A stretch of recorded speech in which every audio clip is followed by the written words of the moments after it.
Just in general, I think what's nice about EMP and what makes it different from some other gen ed classes is it's just you have something you can show people. Like you can be, you can know a lot about history or you can know a lot about, I don't know, math and stuff like that. And that always has its applications too. But this class always felt really practical. Like you could show someone what you were working on and stuff like that. The most challenging part of EMP, I think, is just trying to get organized. I've always kind of had trouble with group projects. So just trying to get everyone together, communicate, say, hey, we need to be here and when, does this work around everyone's schedule, who works, who has class. Just trying to work around all that could be kind of difficult, and to me was, just trying to find what time can we do anything. That kind of leads into the second part, which is time management. You just got to work around everything, which is just one of the challenges you have to get used to. What advice would I give? All right, so if you see a project and it's months away and you think, well, I got plenty of time, I'm telling you right now, you don't. You need to make plans right now because anything that can go wrong is going to go wrong. You need to temper expectations too. Like sometimes people think, well, I can film today and when it's sunny, but then the next time you have time to get everyone together, it could be raining. So your shots won't match up. You just got to be aware of that. Sometimes you really do need to get everything done in one day. Sometimes you can time it out.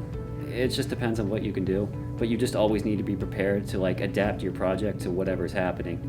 Because, I get it, real life happens. I mean, look at where we are right now.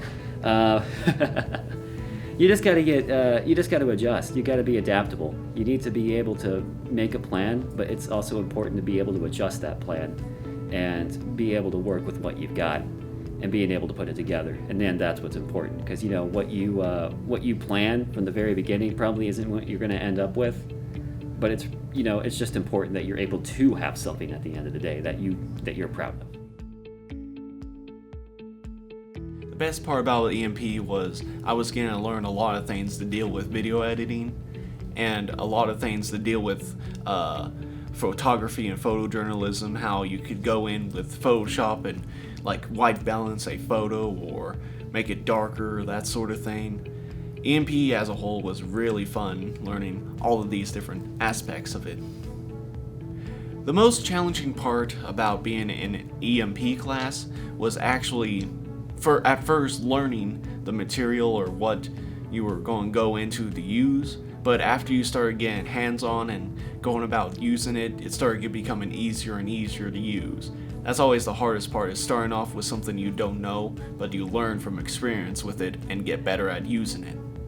The most important thing I learned from EMP is not to rush to finish it.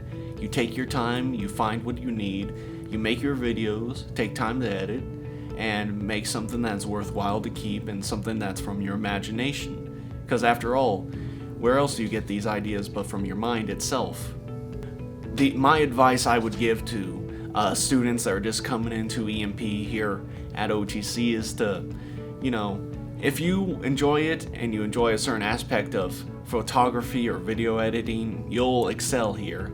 Because there's a lot of different aspects and classes you can take to improve your skills and get better at using Premiere or Photoshop or After Effects.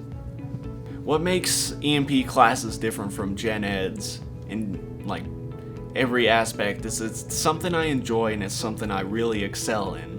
I mean, I can do well in science and history and biology and all that, but I prefer EMP because it's something that I enjoy and can do really well in.